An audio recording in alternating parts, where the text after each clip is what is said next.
Peter, perhaps we can switch to your proposal. Yeah, so let me get rid of this thing.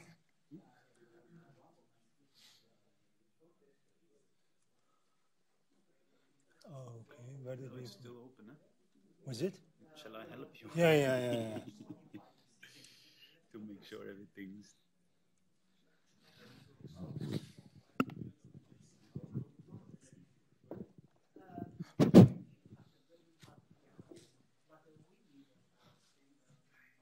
Good morning. Welcome to our third day. So today's keynote speaker guest is Dr. Peter Claus, and I'll just briefly introduce him before he begins with the speech. So Peter has obtained a PhD in engineering in June 2007 within the field of medical image computing at University of Leuven in Belgium. So his PhD work mainly focused on computer-based craniofacial reconstruction for victim identification purposes. After his PhD, he shifted his research focus towards pattern recognition and predictive modeling within computational imaging and biology. So till 2011, he was a postdoc at Melbourne Dental School, University of Melbourne in Australia. And currently, he's both an honorary fellow at the Murdoch's Children Research Institute, Australia, and a senior research expert at University of Leuven. So his main research interest is computational biology with a particular focus on 3D morphometric analysis from image data. And he had secured a number of granted funded projects where he was the principal researcher in all of them. And we thank again for coming and accepting our invitation, and we'll be happy to listen. Thank you for the long introduction, but that's me. And thank you that I can be here. It's a very nice place. I normally start by saying something about the city that I visit. I don't know where to begin, so I'm just going to mention a little flashback that I had yesterday. I only arrived yesterday at the conference, and I thought to myself, okay, I need to educate myself into this new field that I'm not too familiar with, which is cyber security and information forensics. So I followed some of the sessions, and I entered the session of gate programming and logical ANDs and ORs, gates, and it brought me back to my engineering. And after my bachelor's, 2 years of stats and maths, you had to choose whether you're going to do electronics, mechanics, construction, and I didn't know. So basically what I did, I randomly selected a course that I attended, and it happened to be a course on gates like this, flipping bits around. And the professor in front, he was so passionate about it, he sold it. So from that day, I went for electrotechnical engineering. Unfortunately, he was the only professor that was passionate about his course. So the rest of the courses were a bit more of a hassle. But anyways, it was a nice flashback for me.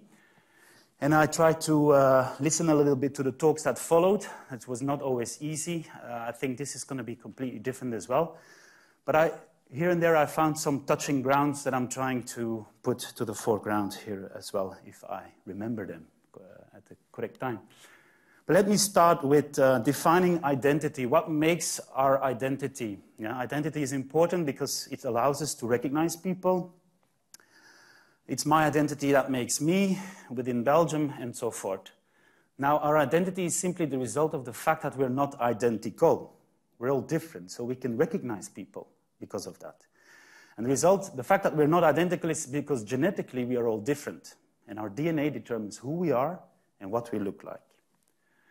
Now, how do we establish someone's identity? Sometimes in forensic investigations, one is investigating DNA, one looks actually at the DNA. But in day-to-day communication with people, we do not analyze someone's DNA, we analyze the difference that we can see. And those differences are most prominently expressed in our faces. If you look at someone's face, it tells a lot about someone's identity. It's like a biological billboard of who we are. It tells me I'm a male, European descent, I'm healthy, I hope, and I'm pretty young still. And someone's facial identity can easily be investigated or emphasized by the process of characterization, which you see in the slide here. I basically characterized my face, and what you can see is that my prominent chin and forehead are more pronounced, and my rather small nose is becoming smaller. Now, faces are also dynamic. If I tell jokes, you start laughing, except when the joke is really bad, you might start crying. And we also change in time. What you see here is a simulation of my own face like 30 years from now. And I always use this, and I always tell the same joke, so I'm sorry for the people who have seen me before. I always use this to figure out the kind of woman that I'm currently dating. Depending on the timing, on the first or second date, I would show her this simulation and tell her, listen, if you want to take this relationship seriously, you have to take this into account. I will change. There is no way back, whether you like it or not. Now, luckily for me, I'm actually pleased with my aging. But anyways, faces are fascinating, and it really became my passion to study faces during my PhD. And more recently, I've been focusing in strong collaboration with the Penn State University, with Professor Mark Schrijver, on the relationship between our DNA on the one hand and our faces on the other hand. So imagine I could figure out the relationship. That would mean that if, let's say, I find some chewing gum or a cigarette butt, I could take some DNA and I would recreate an image and as such find the person who left this garbage behind, just as a future possibility. Of course, we need to start at the beginning with a simple proof of concept, which is nicely illustrated and seen in identical twins. Is there a laser pointer? Yes. So, there was a laser pointer. Identical twins, what do we know about them? Genetically, they're 100% alike. They have the same DNA profile. Physically, they have almost the same face. So what we know is that the same DNA profile generates almost the same face. What we also know is that if you change the genetic profile, and when we look at not identical twins, but fraternal twins, you also start to see differences. So fraternal twins, they often have like around 50% of their DNA in common from their mom and dad, and what you can see, they are very alike, but in this case, we're talking about a male and a female, so we have clear differences as well. But there is strong resemblances. So what we know is that when two DNA profiles are alike, we have the same face. When two DNA profiles are different, we also see differences in the face. And the way these differences are created is nicely seen in families. On top you see my parents. In the middle you see myself, my two sisters, and my brother. And on the bottom you see our offspring.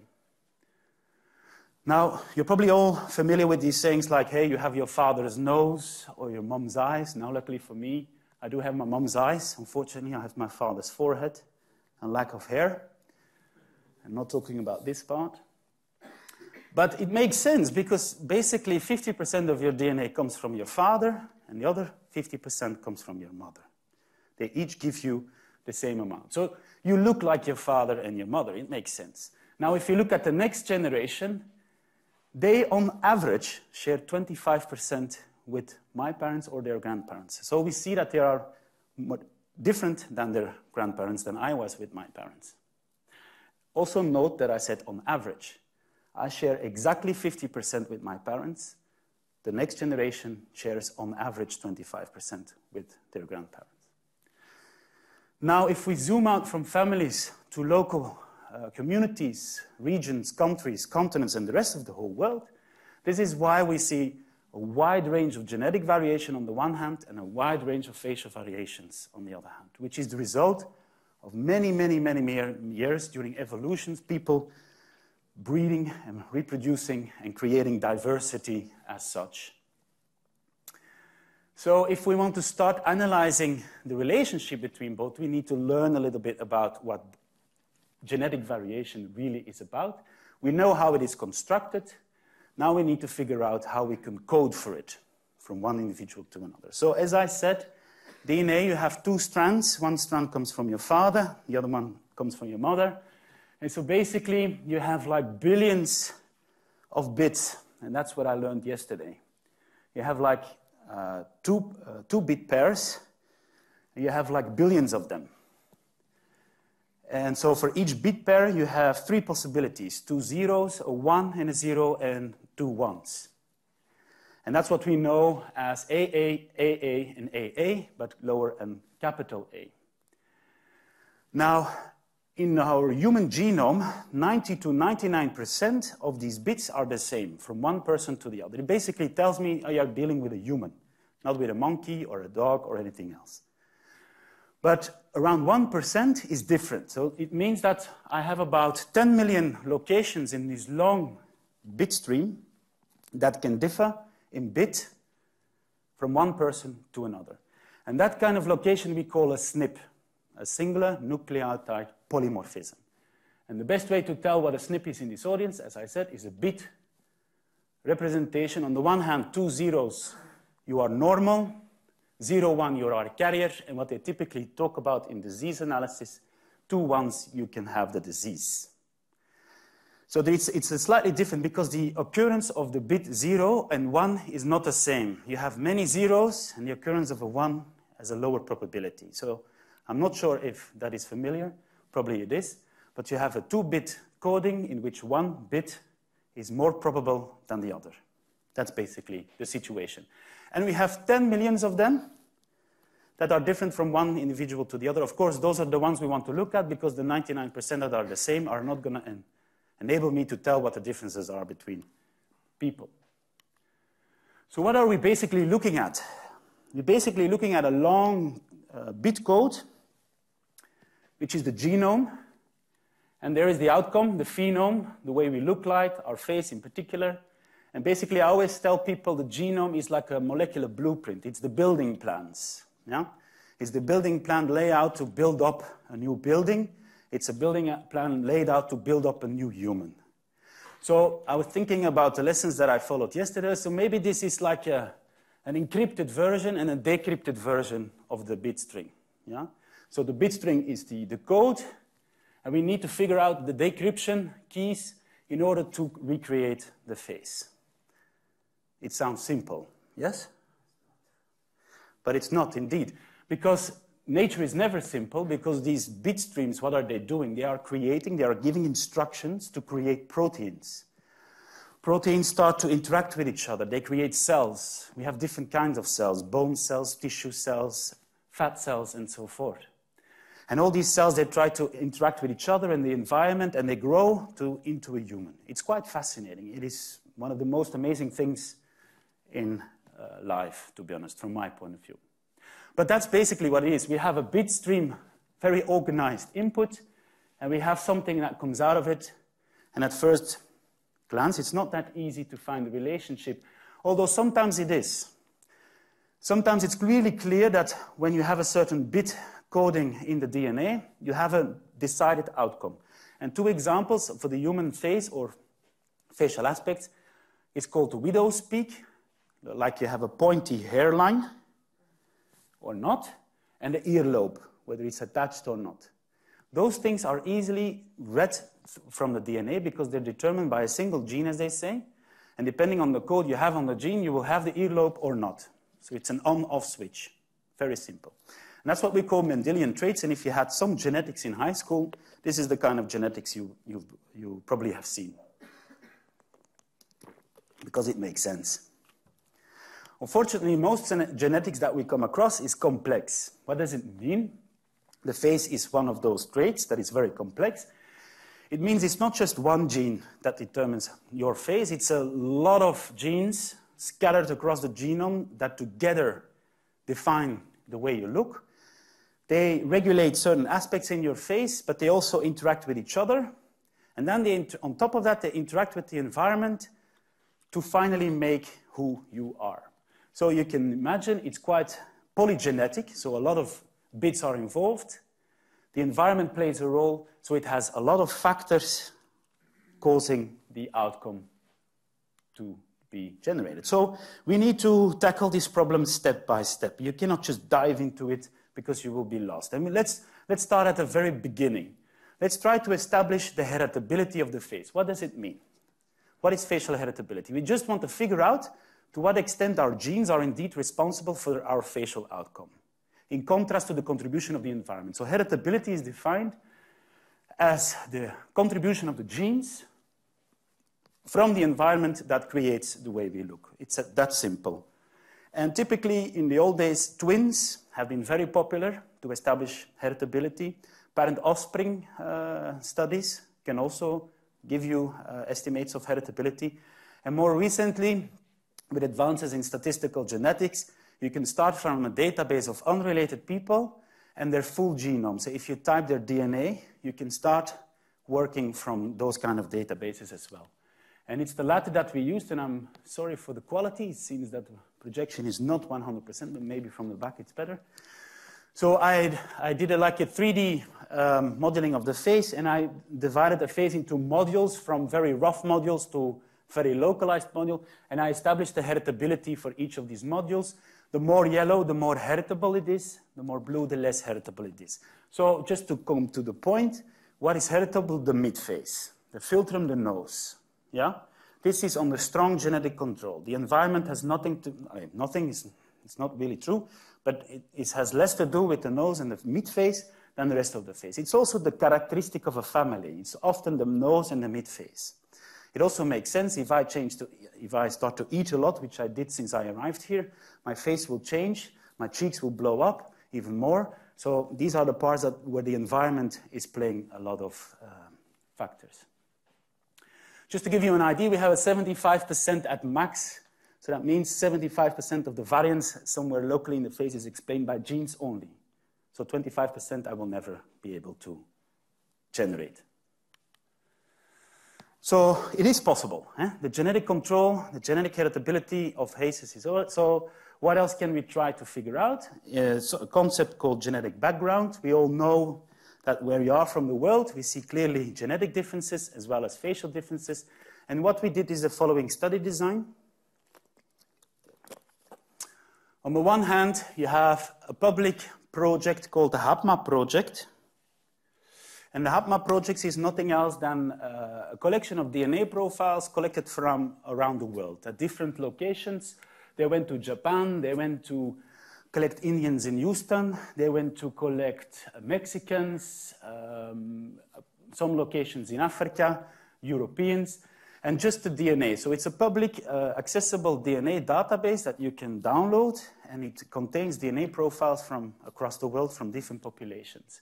And what you can do is, so again, when thinking about the lessons that I had yesterday, so if you have two genome strings of two different individuals, you could try to compute a distance between them. Maybe a Hamming distance, I heard yesterday. You have all these bits, and we can describe a distance. And the closer the distance, the more related these individuals are. The larger the difference, the less related these individuals are. So I can build up a distance matrix between all these individuals. And then I can run like a PCA or a principal coordinate analysis, and I can establish axes of genetic variation. And that's what you see in the middle. And the colored dots are the original samples from the Hapmap project. So each color represents a population. So that on the down right, and I missed my laser pointer, you have Asian, African on top, you have Europeans. So that's from the public data set. On the other hand, we had a private study, the ADAPT study, in which we collected DNA on the one hand, but also 3D facial images on the other hand of all the individuals. Yeah? And what we did is we basically projected our DNA profiles onto the Hapmap axes, and those are the gray dots. Everything gray is a sample of ours. And you can see it kind of interpolates as well, maps onto the populations originally from the Hapmap population. But of course, we had the faces. So once we project our data into it, we can establish the relationship between these genetic axes and the faces. And as such, we can create the faces of the Hapmap populations. So we can create an average Chinese, Japanese, Mexican, Indian, Utah, Tuscany and 2 African tribes, we can create their faces from the DNA profile. Yeah? And I often ask that the Asian people in the room, you see 2 Asian faces on the bottom. Can you tell me which one is the Japanese and which one's the Chinese? I need to, if he hasn't fallen asleep, yes, my only participant who could solve the problem. Can someone tell me which one the Japanese is? They look the same, but I know the projection is really, really... I would say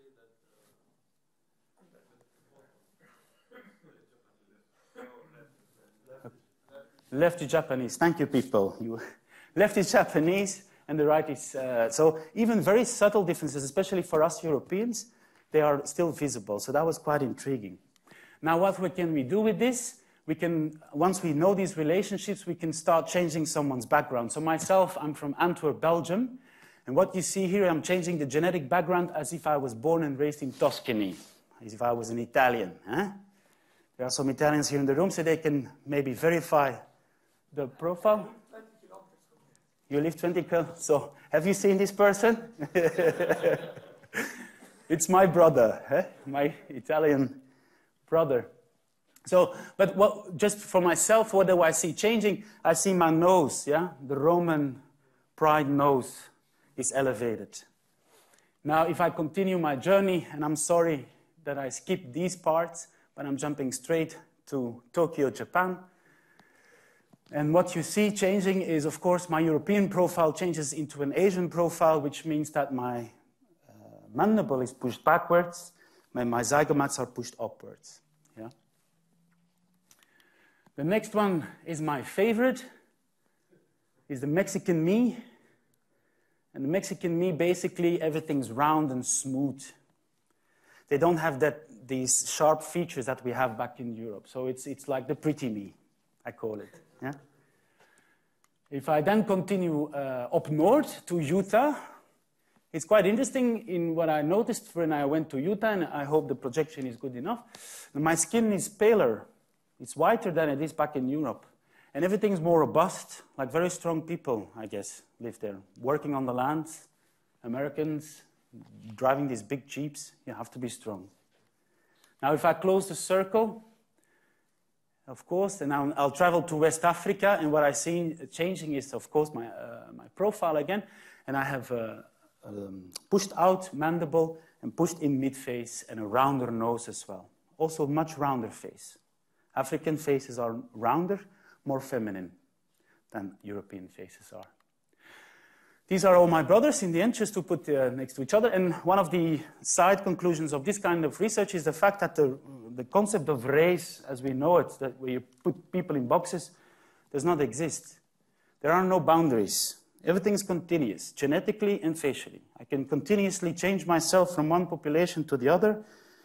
So there is no concept as race. We are not different. We're all the same. Actually, these people here are my brothers from around the world. Genetically, I'm more related to these people than I am to my neighbor in Antwerp. There are more populations that are different. And I'm simply talking about males and females. Genetically, different. Physically, different. Yeah? We all know that. And in general, male and female faces are also different. And I'm not sure here, but I don't think I will make the mistake here because I don't have any access to alcohol. And I can see the garments of the women being different here. So, but back in Europe, it's sometimes confusing. If you go out late at night, you drink too much alcohol, and you might be confused whether this is a male or a female, certainly in certain bars. But nevertheless, in general, male and female faces are different. And we can learn that. Once learned, we can apply and change someone's gender. And again, this is somewhat related to evolution. Of course, this is research and it's contradicted quite often, but people say this has to do because of sexual selection. Males and females have been selected for different reasons throughout evolution. Males had to be strong, able to provide, and females had to be fertile and produce a lot of offspring. Now, of course, these days, these selection criteria have changed. So the pressure on males is different. So we will change. Our male face will change towards the future. He's probably going to be some social guy who is able to talk and relate to his wife late at night and has time for the kids and all those things. It's Beauty of life. But nevertheless, we can learn it. And interesting, if you have access to a lot of data across the world, what we also noticed is that if you analyze the differences between the sexes in Africans or Polish or even two Asian populations, you have common differences and you have different differences. So it's not always the same. The difference between an African male and female is not the same as a European male and female. So we need to learn those things if we want to engage in our prediction of faces using sex. Just to round up, we had the analysis of genetic background and the analysis of the sexes. Based on that, probably we can explain 30% of the facial variability that we see, just by sex and the population you belong to. That also means I still have to explain the remaining 70%, and this is where the real challenge is ahead and lies. Because it means that I need to dig into the genome and I need to look for specific locations, specific bit pairs that are affecting the face. Out of these 10 million bit pairs, which ones are the ones that I need to decrypt my code? And those locations are typically known as craniofacial genes, so locations in the genome affecting the craniofacial complex. Traditionally, such genes have been discovered by just looking at when things go wrong in nature, which is a genetic disorder here. Basically, if you have a patient and a part of the DNA of the patient is broken, we can often see it in the face. And if you have a group of patients in which the same part of the DNA is broken, we see that they share the same facial characteristics, which is illustrated here for the Down syndrome. And basically, the facial characteristics of the Down syndrome have been photoshopped onto some very famous athletes from around the world, no, just from Belgium, for a campaign for the Special Olympics to make people aware that the Special Olympics, that people participating in the Special Olympics deserve as much attention as people participating in the normal Olympics. But anyways, it's interesting for me as illustrating purposes. We have a very famous ping pong player, football player. He actually plays in a team somewhere in the UK, and a sprinter. But also interesting is that the same syndrome across populations expresses again the same features. It doesn't matter if you're European, Asian, or anywhere else. These features are very strong and they come to the foreground from the moment the DNA on that location is broken. So we can go and find the locations because of these syndromes. But of course, you can imagine that research as such goes slow because you are depending on when it goes wrong in nature, and honestly, it doesn't go wrong that often. So it's not until recently that we focused on trying to find the effects of individual bits or genes in our genome onto the face using normal facial databases. So people that I can sample by the thousands. And so then we try to establish the relation. We look at the candidate gene and see if it has an effect.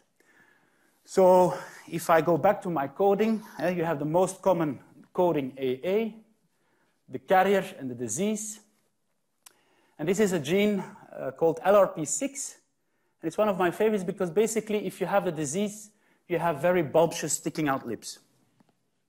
Much like Pamela Anderson, but genetically constructed instead of surgically obtained.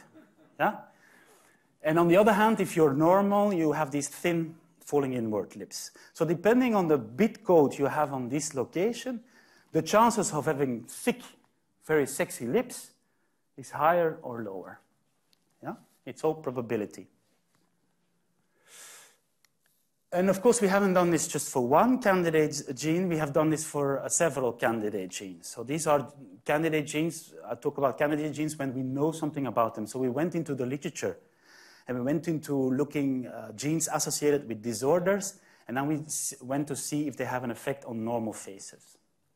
And as you can see, each of them has a different effect. And some of them, like the LRP6 on the top, is the one we saw before.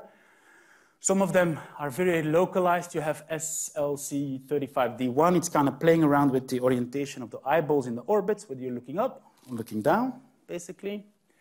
And then you have FGFR.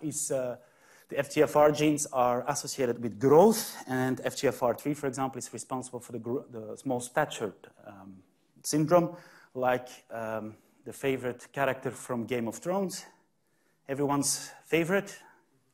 You know what I'm talking about?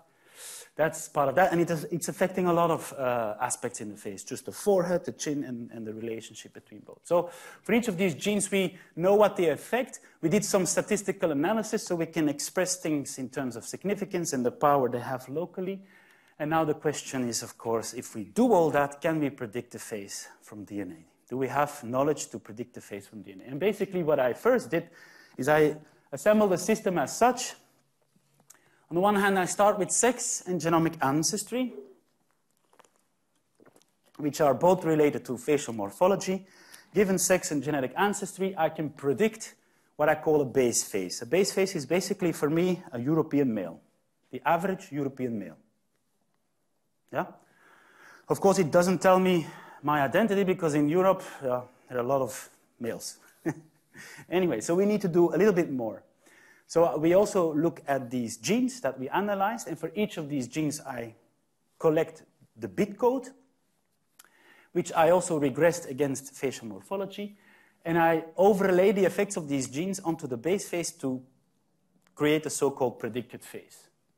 One of the things that I like to do is to create a map of individuality. Once you have your prediction and your base face, take the difference, because it tells me what makes you different in Europe than all the other males. And of course, I like caricatures, so if you have the difference, crank it up and express the difference, yeah? In order to help a better recognition. How are the genes overlaid? I normally skip this slide, but yesterday it hit me like you guys love bits and strings, so basically what it is, it's a very simple weighted combination. You have either the two opposite bit codes, 0, 0, 1, 1, and depending on whether it's a 0, 0 or 1, 1, you will select either one of the two. So I will select this kind of lips, I will select that kind of nose, I will select that kind of forehead, and everything's photoshopped onto each other, but of course in a weighted way, and the weights are determined by the statistical analysis that we did for the genes. Yeah? But it's nothing more than on-off, 0, 1s, run through the system. And these are the first predictions I ever made in 2012, and it was for a Japanese show. They pushed me. These guys are the reason that I made them. I never intended to predict the face from DNA, but they said, "Can you do this, sir?" And of course, you don't say no. And so this is what they did. They sent us some blind samples. We didn't know who the people was. This is myself and my colleague in Penn State, where we ran some very high-tech software that we just mocked up for the TV. They just wanted, "Can you show us something?" Yeah, we can. And then they presented the results. But what I liked personally is the reaction of these people. And they're supposed to be very famous Japanese actors. And they were really impressed by it. You know? They were happy about it. But of course, for them, a black woman is a black woman. And a white man is a white man. So I couldn't do wrong. My base face was perfect. Not entirely. I was actually very happy with the women. The woman, we kind of predicted that she had a narrow mandible border. She did. We predicted that she had a very thick philtrum. She did. And we predicted that her nose was pushed in. She did. The male, on the other hand, he didn't. We didn't predict his turned-up nose. We predict a hook nose. Contrast. The chin, I'm getting there. But he has a very difficult chin. He was kind of pushed in, pushed up. I was getting there, so I had to crank up my amplification a little bit more. But as I said, these are blind tests, so I couldn't tune the result. I just had to generate one result and send it. Yeah?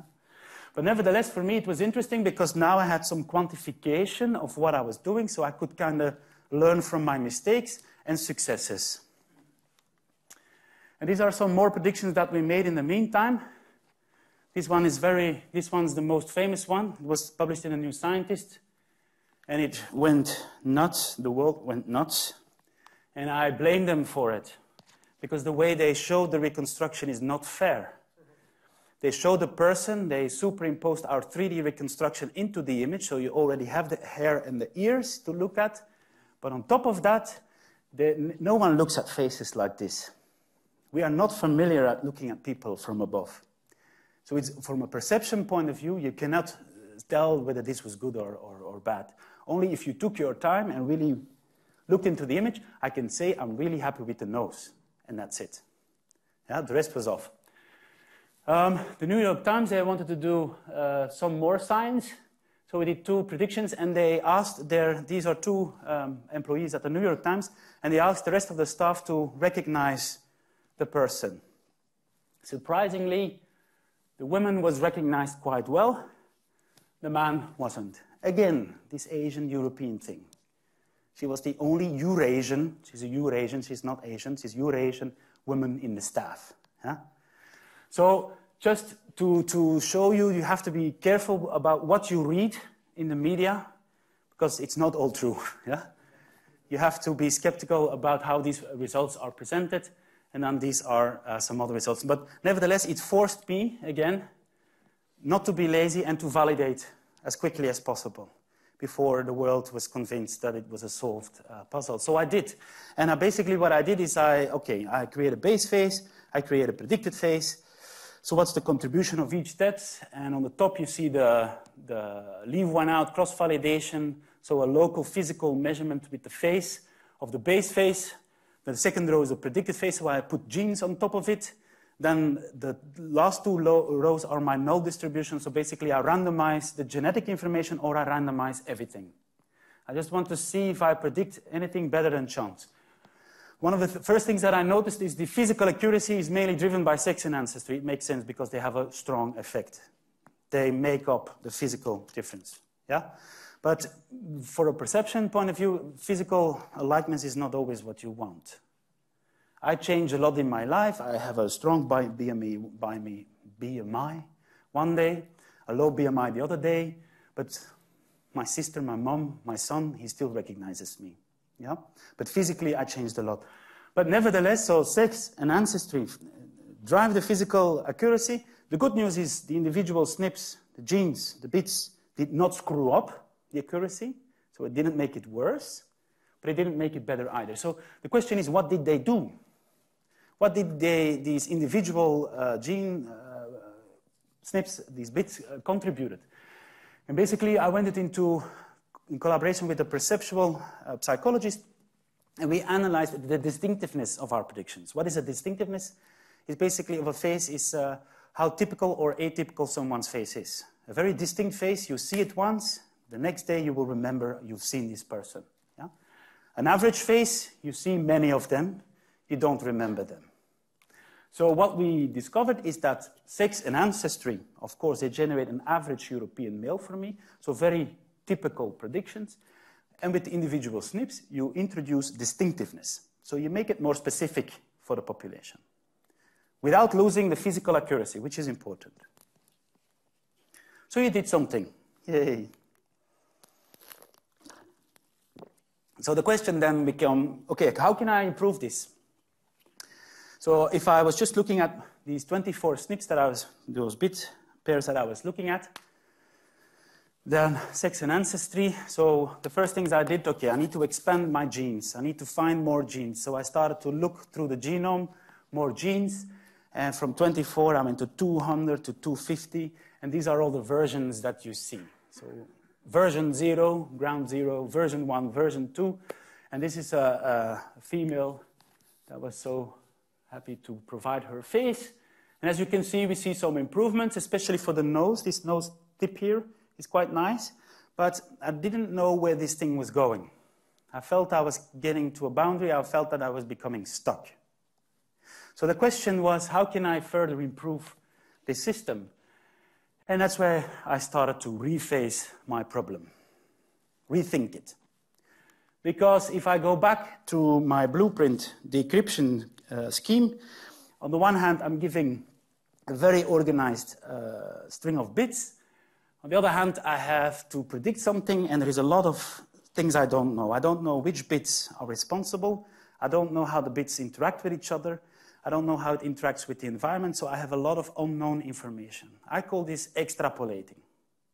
I have limited information, so I need to extrapolate my knowledge into something that I want to predict. Not easy. Computationally, I think I'm talking to the right people here, that extrapolation is not an easy task. Now, what if I change things around? What if I give you the end result of all the interactions? Because that's what the phase is. It's the result of all the genes, their interactions, and the environment. So I give you all the information that I can give you. Now I'm asking you something about the genome. Tell me something about this SNP here. What kind of gene does this person has, given the phase? Computationally, we're talking about classification. And again, like I'm talking to the right people here, we love classification. Yeah? It's a well-studied problem. Machine learning is booming on classification. So that's what I'm doing. I'm going to inverse the whole problem, and instead of trying to predict the phase from DNA, I'm going to predict something from the genes given the phase. Just to schematically give you the difference, on the one hand, you have the genome. Genomic prediction is what you will find in the literature if you go Google some how to predict stuff from the genome. In cows, cattle, and agriculture, very popular. Genomic prediction, so you use as much information to predict something, my eye color. The concept now is inversed, so I'm going to use as much from the phenome as possible, and I'm going to predict something from the genetics. And what can I do then? So imagine I can build my phenomic predictor, my encryptor. I want to decrypt, so now I'm encrypting. So let's see if I can construct such an encryptor. Given the phase, I'm going to encrypt it for a single SNP, and it tells me it has a probability of AA of 0.9. So the 00 bits. I find some DNA that I'm interested in at a crime scene, for example, and I type the same SNP, but I'm reading 11. So I'm telling already the system 0011, they don't match. This phase does not match for that SNP. So I can construct some matching score or the minus log of thereof and talk about an error score. And the lower, the better. The lower, the higher the match. The higher, the lower the match. I cannot do this just once. I can do this many times. So imagine I have multiple SNPs throughout the genome for which I build an encryptor. Each of these encryptors is giving me a score that I can then accumulate to an overall matching score. Yeah? So I have an encrypted version of my face. I have some bits that I found on the crime scene, and I'm going to see if my encrypted version match to the ones that I found. It's much like this game. Who doesn't know this game? You don't? Oh, thank you. Okay. I always love to explain. This is my favorite game when I grew up. It's Guess Who. So you have two players. Each player has a board like this in front of him. Opposite player, you don't see the identity of your opponent, but the goal is to guess the identity. And the way you do it is by asking questions. Is your identity a male? If yes, you eliminate all the females. Is your identity wearing a hat? If yes, you eliminate all the ones without a hat. And the more questions you ask, the more specific you are in identifying your opponent's card. Yeah? It's a very simple game. But that is essentially what we're playing here. That is what we're doing here. We're asking more and more questions to a face. We're given a face, and is the sex matching? Is the genetic background matching? Is this SNP matching? Is that SNP matching? So the more questions I ask, the more specific I should become in trying to identify the match between that face and the found DNA. Now, if you do so, then the possibilities are open. Basically, you have a database of images, like identity cards, driver's licenses. You have some DNA that you found in the crime scene, and you start ranking your database according to how well each image matches to the DNA. And then you can sort the database. So instead of predicting a face, I'm going to rearrange given faces according to how well they match or not. I was asked to give some idea about challenges, so I'm doing this. Okay, what are we dealing with? Computational challenges. I said classification, of course, that's true. I think we should discuss a little bit more about this decryption, encryption, bit point of view on the whole system. I'm sure that people here in the room can actually help me further in some of the problems that I have. But we're definitely dealing with big data. The whole genome is billions of bits. The ones that I'm looking at is millions of bits. The face also, it's not just one measurement. The face is also very high dimensional. You need good systems to capture all the variability in the face. So we're talking about 3D images, a lot of data. Imbalance data, like you had 3 possible outcomes, 0, 0, 1, 0, 1, 1, 1, but the odds of a 1 is very low sometimes. So I have like, let's say 5 out of 100 people having this, and the 95% is the majority is so-called normal. Brown eyes, blue eyes, something along those lines. So if you learn classifiers, you need to deal with imbalanced data sets, designs.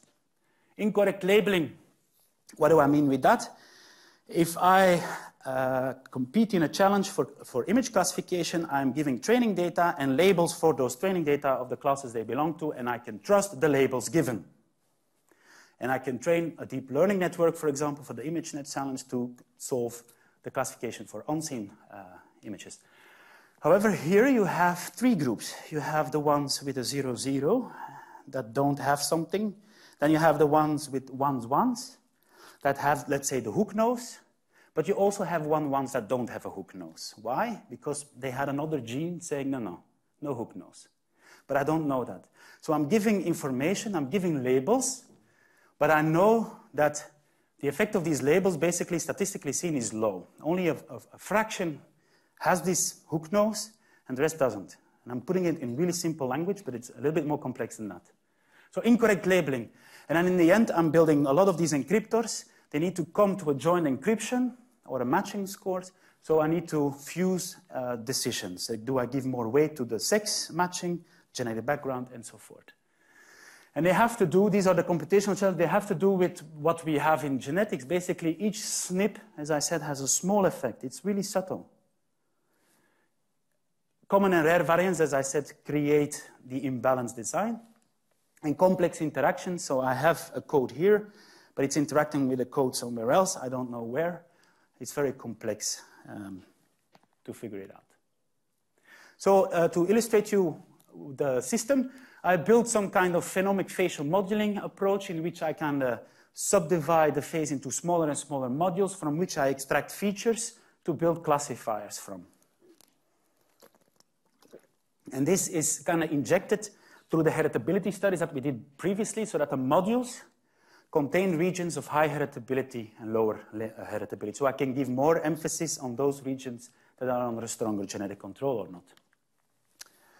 Just for now, I'm using very simple nonlinear support vector machine classifier. So I have the face, I train a classifier to predict the sex from the face, or genetic background, which is a continuous variable, which I first discretize into a categorical prediction. And the SNPs is like a 3-class prediction that you need to perform. The database that I used is 2,000 European faces. And that's as much as you can get these days because we need faces as well as DNA. I am about to do the same exercise with 10,000 faces, but that's after long years of negotiating and collaboration and trying to get more data in.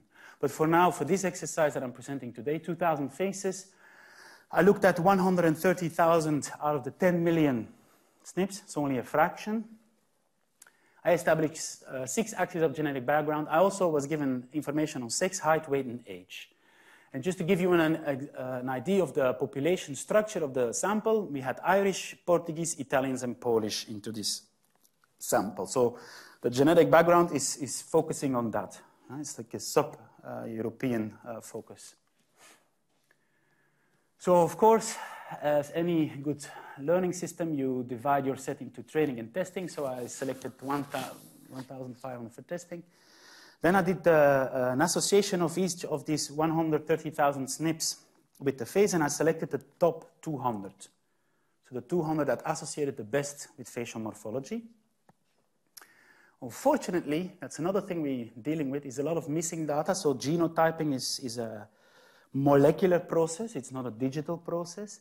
So it often fails. So it means that for an individual, you often fail to genotype certain SNPs or within genes. So you have a lot of missing data. So for the 500 testing phases, I had to focus on a subset that has the least amount of missing data, because basically I'm asking X amount of questions, and it matters how many questions I'm asking. If I'm asking only 10 for one individual and 100 for another, it's not fair. I cannot compare the results. 4 out of these 6 axes of genetic background were associated, so I threw away 2. And sex, of course, I don't use weight, height, and age, although today we can predict age from DNA. Height and weight, yes and no. More like you're tall, you're short, you're fat, you're thin. But we cannot really predict much more than that. What I did is I built all these classifiers, so I have 200 SNPs, 200 plus sex plus 4 axes of background. I need to fuse them. The way I fuse them is I did some cross-validation on the classifiers to have an idea of how well the classifier works. So I take that into account. A better classifier gets more weight. And also, as I said, it's an imbalanced design, so someone with a 1-1 is rare, is unique. So a SNP for which someone has a 1-1, I give more weight because that's the SNP in the person is less typical to the rest of the data. Yeah, so biology injection into the system. The knowledge that you learn from biology is useful to tune your system any further. And this is an identification test. So basically, identification.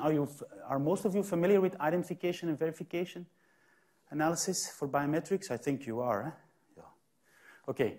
So basically, it's like I'm recording the rank of a person in a gallery of possible outcomes. And if I use sex only, we have the green curve. Then genetic background is blue. If I use the 200 individual SNPs, it's red. Black is sex plus genetic background, and pink is everything combined.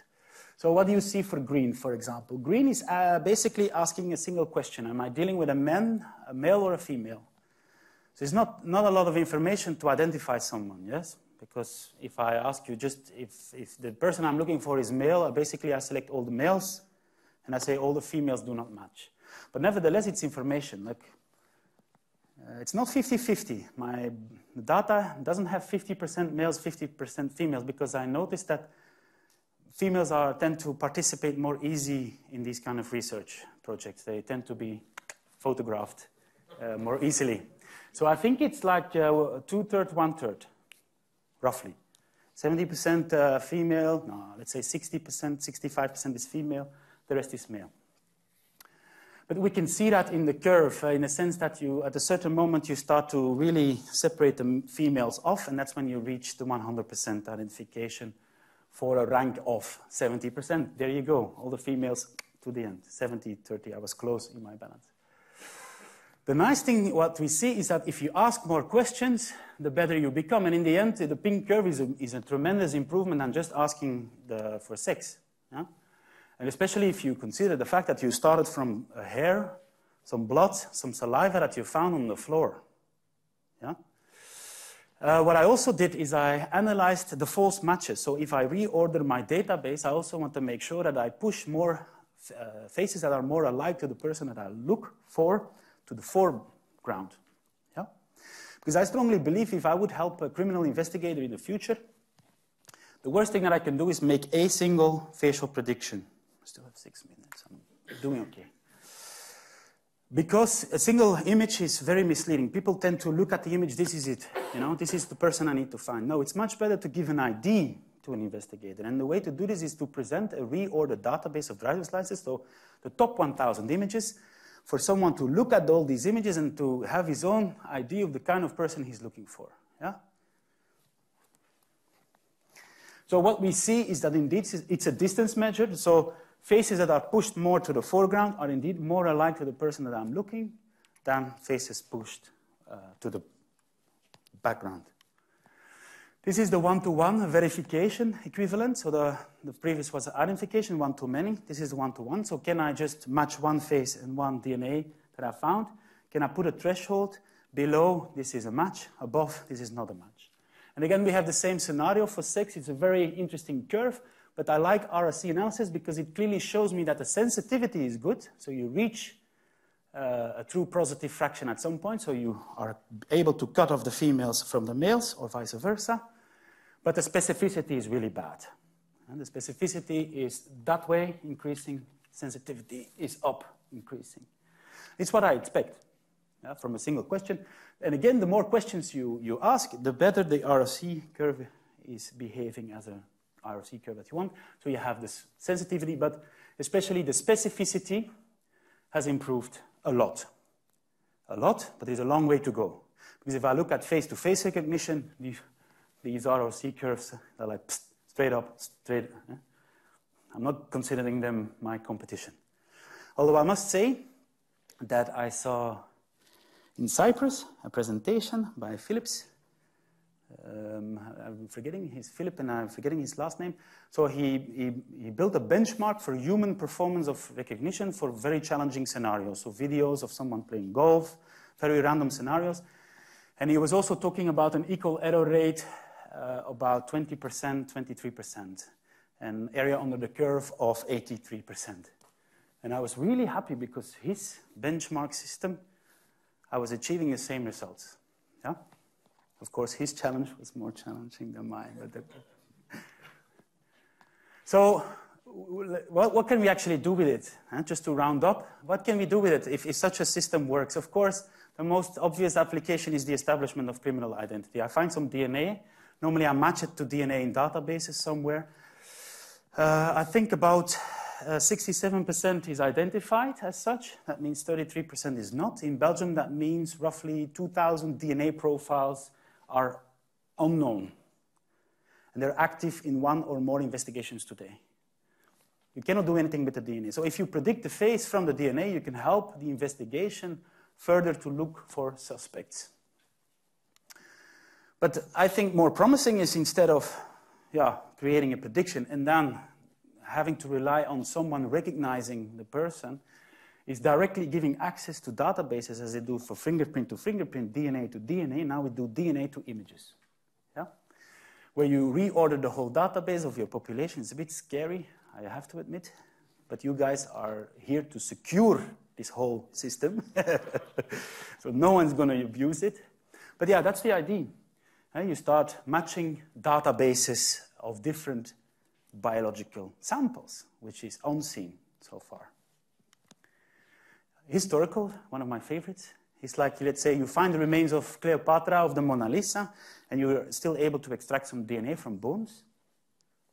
You can reconstruct the faces of Cleopatra and the Mona Lisa and then investigate if Cleopatra indeed has this big, beautiful nose. Yeah? Or was it some feature that she exaggerated? And the Mona Lisa, did Leonardo da Vinci painted her according to his or her true likings or not? Was it just an imagination?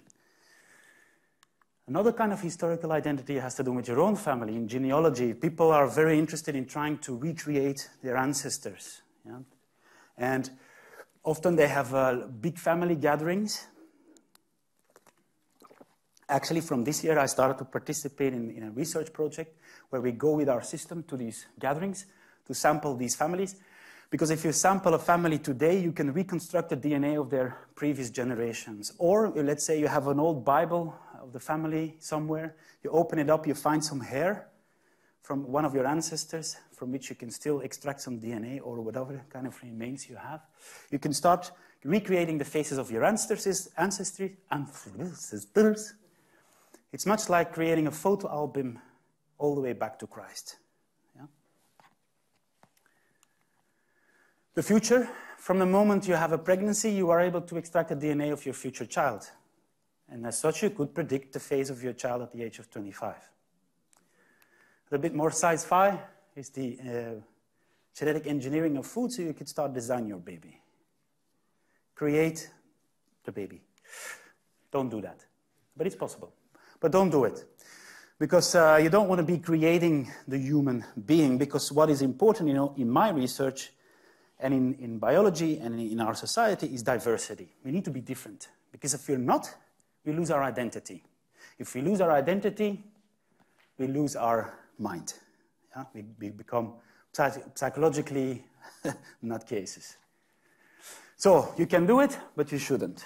But I do have some requests from time to time from fertility clinics to implement this as a gadget to their clients. Okay. I said no, thank you, so far. But to conclude, we only took the first steps. We're at the beginning. And the excitement in this research is the diversity. We're dealing with so many backgrounds, and all of them can contribute. Because what do we need to do? We need to unravel the genetic architecture of the face. We need to figure out which genes and how they are influencing our face. We need to turn these knowledge of bits and strings into faces. We need to build encryptors and decryptor systems. And finally, we need to deal with the applications that we generate. And what about giving a face to a public? What about the perception value? What about ethics? What about the law? Can I do this? In Belgium, I cannot. In France, I can, so I just jump and I do it there. In the Netherlands, I can also. But every country has different laws. The one in Belgium says no. At the moment, I like it because I get like lots of telephones from criminal investigators. Can you help me? I said, no, I'm not allowed.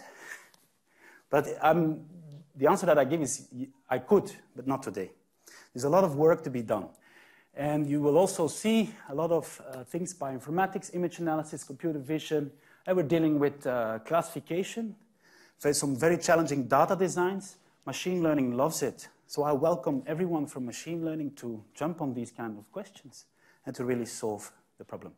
But never forget the underlying biology, because if you do, you get lost. You're chasing ghosts. Anyways, I want to thank you for your attention. If you have any questions, I'll be happy to answer them.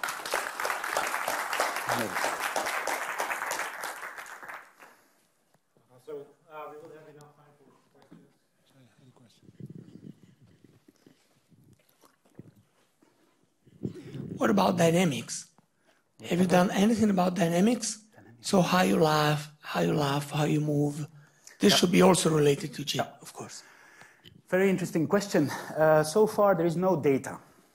There's not a single database that contains 4D expressions. We are now starting a data collection effort with people in Scotland, where the plan is to sample 10,000 people, and we will scan a lot of 4-dimensional sequences, so 3D, but in time. But we need the databases first. But yes, so emotions, everything is genetically driven, but we cannot investigate it as such because we never have DNA as well as dynamic sequences. Have you considered in your research cases where we have two different races mixed together? Is it possible to understand the genetics behind this? Yeah, that's what we call an admixture design, and they're very useful. Admixture designs are indeed focusing on groups of people that don't have a clear parental ancestry anymore, but are a mixture. And most of our studies are using this. Like in the US, you have a lot of European African admixture. I personally like the Eurasian admixture, simply because they generate the most beautiful women. They're not that commonly known, but it's true. Like the reporter from the New York Times, that's a Eurasian example. Somehow they are the best of both worlds. But it's what we like, the admixture, because the challenge, however, is to measure the admixture. But once you've measured it, it increases the power in your association efforts in your search for genes. But you need a good measurement for the admixture. But today, from the full genome, there are some techniques that you can follow to properly measure, which is basically the genetic background that I show you. And that's why I'm also saying it's not categorical. There is a lot of continuous overlap between people.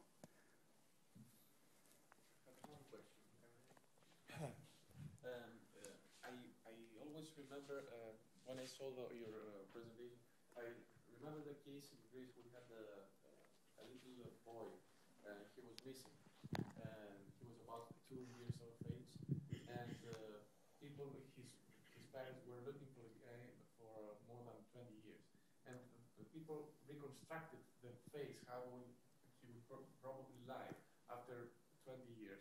And I wanted to ask you, how possible is that? Is it accurate, the presentation of in the future to have a baby face and to make it look like the adult that is?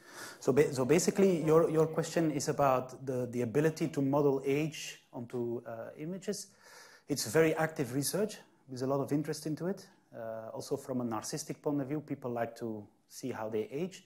There's a company, Human Longevity, who is doing nothing but making money off growing young kind of things. And they like to simulate also these campaigns, stop smoking, because if you don't, this is what you look like in 20 years, so I stopped last month. But is it accurate? In those scenarios, it's welcome because it's your last resort. But I don't really believe from a 2-year-old to a 20-year-old that you can be very accurate in, maybe from 20 to 50, I have more confidence, but growth and development is different than aging. Growth and development, it's really like how you develop, and then it's really important your environment in which you grew up. So yes, if that's yeah. the case, you have the environment, you know that. But if you know that, and then you go for a local sampling effort for where the kid grows up, collecting local data, you could learn some kind of aging module specific for this environment, but it's always an average. It's always an average kind of trajectory that you predict and apply. Nevertheless, it sometimes is enough for people to recognize. So what I would do is I would try to look at what you have of that age of 2, I think it was. Try to define the identity of the person at the age of 2, do the aging and amplify the identity it already had at the age of 2. So this individuality map that you have at a very young age, try to really maintain that in your simulation and even boost it up a little bit. Like we are really good at recognizing caricatures. So exaggerations is good if you exaggerate the right information. It's okay. My question was about the age, so you asked the question. I'm going to give everyone a chance. Have you tried to compare so you're basically able to sample a typical European face, for example, with what you said during the first part of the talk. Mm-hmm. Have you tried to compare what you're doing with what people do in machine learning? Because they have now this generative model where they are also able to sample face from data, and the face they sample are quite nice, quite accurate. You never try to compare? I'm not 100% familiar with the technique that you just mentioned, to be honest. They observe the different face, and from that they try to make a statistical model that will be able to sample some typical face for one category, for example, European people and things like that. It's a bit what you're doing, but you work with the gene as a basis. Yeah, for me it's like it's like the gene, the genetic variation that drives the sampling in the facial space. But it's much alike. You need to create a facial manifold. And that's basically what we also do. We create a manifold along which we learn certain directions of variations. But the important part is we never start with labels. I don't label anyone. Yeah? I don't say this is European. I don't say this is a Belgian. I just say this is the genetics. This is the genome. This is the genetic multivariate world. This is the facial multivariate world. And how do I relate one with the other? But I don't start from labels, so I don't. I could, but I try to avoid. Because especially in the early days when I did this research, and I said at one point where I start labeling people, it's tricky, especially if you're showing a black and a white face next to each other. So I try to avoid, and I don't think it's necessary. You can do some unsupervised clustering, that's okay. So once you have the genetic space, and you can also see, like the color populations, they formed clusters. So you can do some unsupervised clustering, and then from that point, you can apply the techniques that you mentioned in your question to sample new faces with those properties, yes. So essentially, you're dealing with 2-dimensional images or 3-dimensional? 3-dimensional, yeah. But it's not much of difference in the sense that the trick is basically to get some homology across them so that you can create a manifold of 3D points instead of pixels. I mean, I know computationally it's not a big deal. It's more like to get the 3D data sets is probably more complicated. It's more complicated, but it's necessary. As I said, the effects of genes is so subtle, and the nose is really important. And the nose wings, for example, if you really want to analyze it, you need to analyze it in 3D. From the moment you squash it onto a 2D image, you lose so much information. It's hard, you hardly find anything. And we also see this in the research. I'm not the only one who has been investigating the association of the genome with facial variation. And in the old days, people took a lot of 2D images and started to measure the distance between the eyes and the face length and the width, and they hardly find anything. Yeah? It's not until they really jump in 3D and complexly model the face. And I always say, okay, now that if we solve that puzzle first, we can go back and try to start from less quality data to see what we can do. Because I'm a little bit optimistic. In the end, I talk about driver's licenses, but the images of those driver's licenses are nothing compared to the quality that I have of my 3D images. So there is still some work to be done on that front. So perhaps the last question. You want? Sorry, I'll do it. So how much is left out? So suppose you have a very good, accurate 3D model of your face. Maybe you can extend this, so you have a 3D model of your body. Mm-hmm. And suppose everything goes in the right way, which percentage of DNA can you discover? How much cannot be recovered from your visual appearance? So you know, maybe something in DNA like probability that you will ever have a certain disease or these kind of things. How much can be?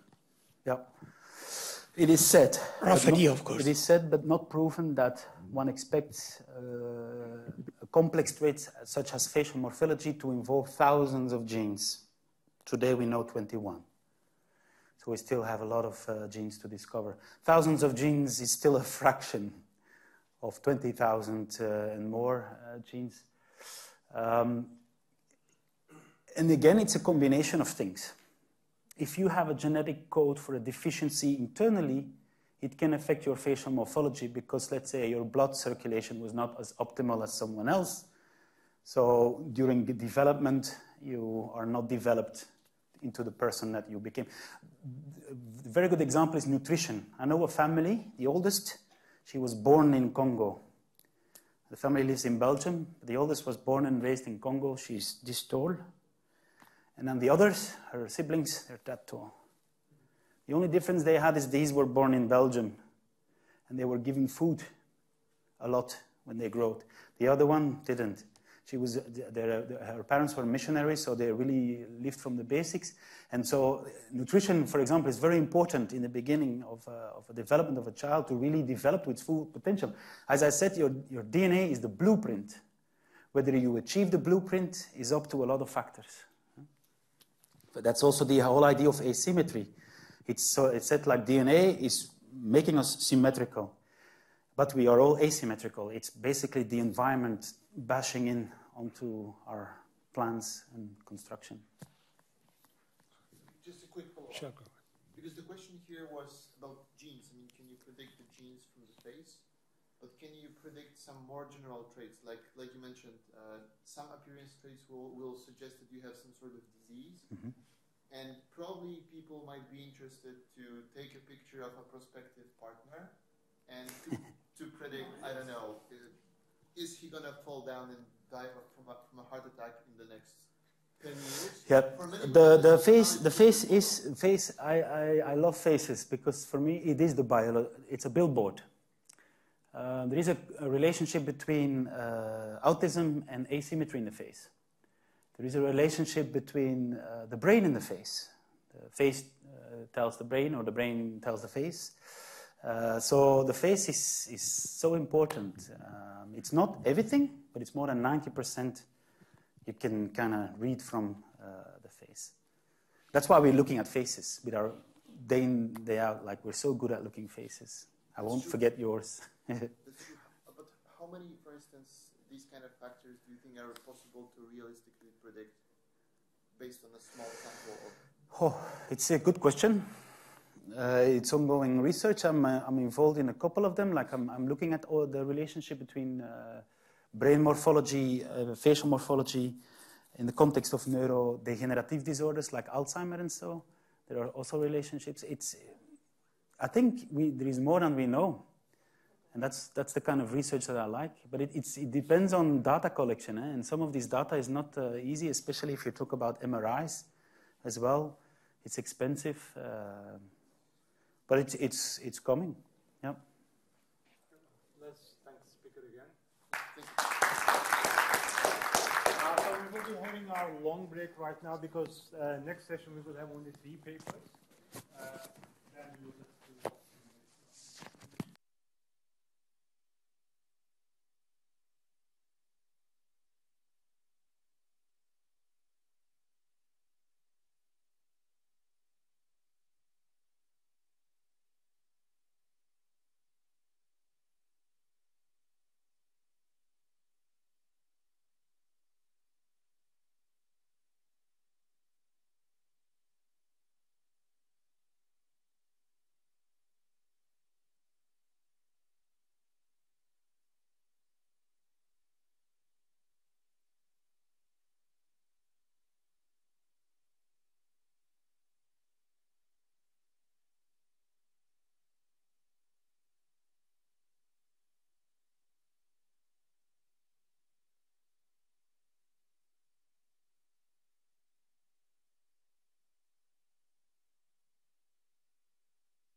Okay.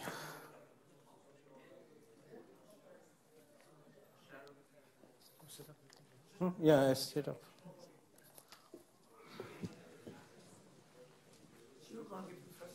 Yeah.